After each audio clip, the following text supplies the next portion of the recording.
Hi అండి, welcome to my channel Sravani spicy kitchen. నేను మీ శ్రావణి. ఇవాళ అయితే నేను క్యాబేజ్తో 65 అనొచ్చు లేదా పకోడీ అనొచ్చు, ఎలా అయినా అనొచ్చు. క్రిస్పీగా కరకరలాడుతూ భలేగా ఉంటుందండి.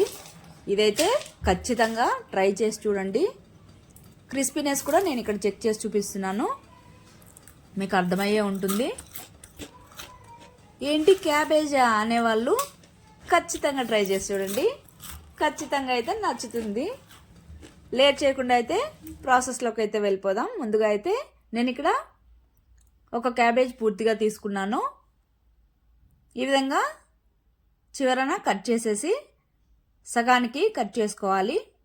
కట్ చేసుకున్న తర్వాత ఈ విధంగా సన్నగా కట్ చేసుకున్న తర్వాత మళ్ళీ మిడిల్లోకి కట్ చేసుకున్నాను.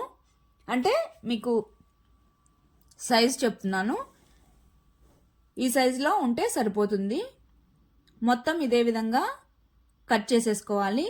ఇక్కడ కొద్దిగా గట్టిగా ఉన్నది మాత్రం తీసి పక్కన పడేయాలి. మొత్తం ఇదే విధంగా కట్ చేసేసి ఒక బౌల్లోకి తీసుకోవాలి. ఇందులో కొద్దిగా సాల్ట్ అలానే పసుపు వేసి మొత్తం ఒకసారి బాగా మిక్స్ చేసేసుకోవాలి.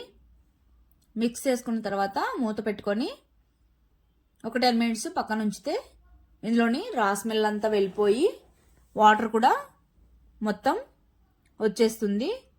అంతవరకు పక్కన పెట్టుకోవాలి. ఇప్పుడైతే తీసి మళ్ళీ ఒకసారి బాగా మిక్స్ చేసేసుకొని ఇందులోని వాటర్ మొత్తం ఎంత వీలైతే అంత గట్టిగా స్క్వీజ్ చేసేసేయాలి మొత్తం. లేదంటే మనం పకోడీ అనేది లూజ్గా అయిపోతుంది, ఎంత పిండి వేసినా కూడా అడ్జస్ట్ అవ్వదు. ఈ విధంగా చేశారంటే ఖచ్చితంగా పర్ఫెక్ట్గా అయితే కరకరలాడుతూ భలేగా వస్తుంది పకోడీ అనేది. ఈ విధంగా మొత్తం ఎంత వీలైతే అంత గట్టిగా ప్రెస్ చేసుకుంటూ పిండేసుకోవాలి. తర్వాత మొత్తం ఒక బౌల్లోకి ట్రాన్స్ఫర్ చేసేసుకోవాలి. ఇప్పుడైతే బాగా సన్నగా కట్ చేసుకున్న కొత్తిమీర అలానే పచ్చిమిర్చి కూడా ఈ విధంగా సన్నగా కట్ చేసుకొని వేసుకోవాలి. ఈ విధంగా వేసుకోవడం వల్ల అయితే తినేటప్పుడు చిల్లీ అనేది బాగా ఆయిల్ ఫ్రై అయి ఉంటుంది కదా, కరకరలాడుతూ టేస్టీగా ఉంటుంది పచ్చిమిర్చి అనేది ఇందులో. తర్వాత ఇందులోనే బాగా సన్నగా కట్ చేసుకున్న కరివేపాకు అలానే రుచికి తగినంత సాల్ట్, కొద్దిగా జీలకర్ర వేసుకోవాలి. తర్వాత ఇక్కడ 1 కప్పు దాకా శనగపిండిని జల్లించుకొని వేసుకోవాలి. అలానే 1/2 కప్పు బియ్యపిండి, 1/2 స్పూను వేయించిన జీలకర్ర పొడి, 1/2 స్పూన్ కారం, 1/2 స్పూన్ పసుపు, 1/2 స్పూన్ ధనియాల పొడి, 1/2 స్పూన్ అల్లం వెల్లుల్లి పేస్ట్ వేసుకోవాలి. ఇక్కడ నేను ఫుడ్ కలర్ అనేది యాడ్ చేస్తున్నానండి, జస్ట్ కలర్ కోసం మాత్రమే. మీకు వద్దనుకుంటే మాత్రం స్కిప్ చేయొచ్చు. ఫుడ్ కలర్ కూడా వేసుకున్న తర్వాత మొత్తం పిండిని అలానే మనం వేసిన మసాలాలని క్యాబేజ్కి పట్టేలాగా మొత్తం ఈ విధంగా ప్రెస్ చేసుకుంటూ బాగా మిక్స్ చేసుకోవాలి.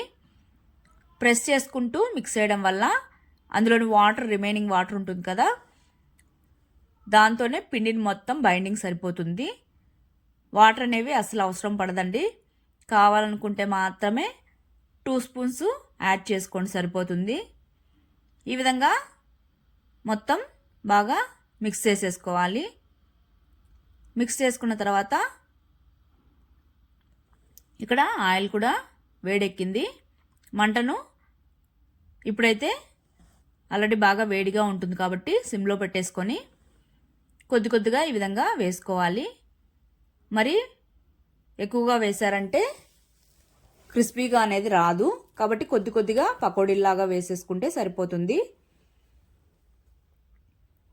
ఈ విధంగా వేసిన తర్వాత కాసేపు బాగా ఫ్రై అయ్యాక మాత్రమే గరిటెను పెట్టి ఈ విధంగా మిక్స్ చేసుకొని మంచిగా బ్రౌన్ కలర్ వచ్చేంత వరకు, క్రిస్పీగా అయ్యేంత వరకు ఫ్రై చేసుకుంటే సరిపోతుంది. అదేవిధంగా మిగిలిన పిండిని కూడా ఇదే విధంగా వేసుకోవాలి. ఇదైతే మాత్రం వేడివేడిగా పప్పన్నంలోకి సైడ్ డిష్గా అయితే భలేగా ఉంటుంది. ఒట్టువే తిన్నా కూడా చాలా బాగుంటుంది స్నాక్గా. తప్పకుండా అయితే ట్రై చేయండి. ట్రై చేశాక మీకు ఎలా వచ్చిందో కమెంట్ చేయండి. నచ్చినట్టయితే మన ఛానల్ అయితే సబ్స్క్రైబ్ చేసుకోండి. Bye. Thank you for watching.